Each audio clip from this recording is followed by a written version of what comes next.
Today I'll show you how to paint a Viking-inspired Celtic seahorse on a t-shirt, using bleach and fabric paint.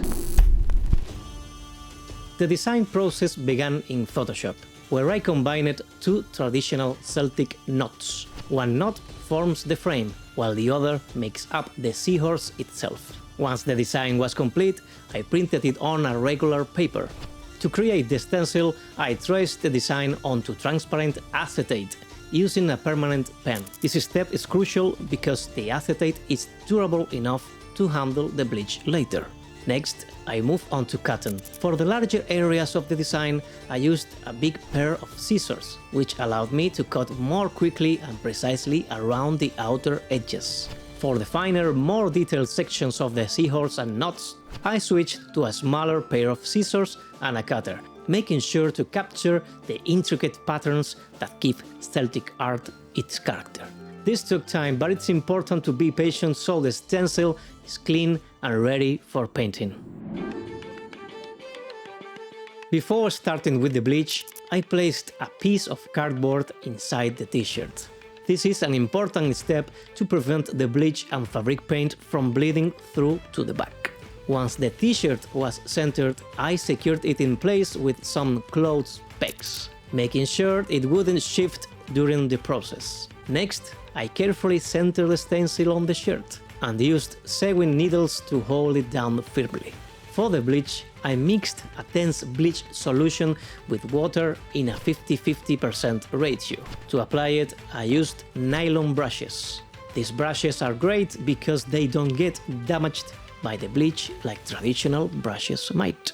I applied the bleach slowly and carefully, watching as the fabric began to lose its color, revealing the design. This step requires some patience, as you want the bleach to develop evenly. I recommend using t-shirts in medium to dark colors for this technique, as the contrast makes the effect much more noticeable. For the painting, I used fabric paint, which is thicker than the standard acrylic paint. It's important to note that if you are working on a dark t-shirt, like the black one I'm using here, you will need to apply several layers of paint to make the colors pop. With black as the base, I treat the natural color of the t-shirt as the shadows in the design. The more layers I applied, the brighter the colors became. This meant that the edges of the Celtic knots and the seahorse remain darker, creating a natural gradient effect. One key thing to remember is that when creating the stencil, it's impossible to capture the overlapping elements where parts of the design go under or over each other. But since I had the printed version of the design as a reference, I used a soft white pencil to draw subtle guidelines to bring back those overlapping details.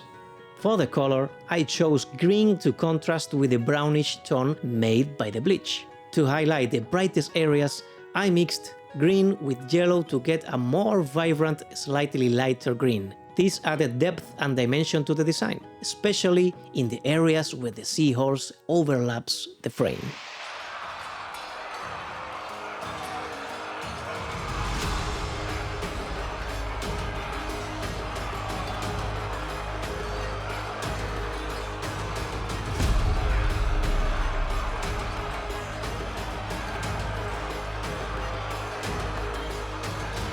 If you enjoy this project, I recommend watching my video where I customize a skull, painting it in the traditional style of a capala. It's a unique blend of culture and art that I think you will find interesting. Don't forget to subscribe for more art projects and techniques. My name is Columna, and I will see you very soon. Adiós.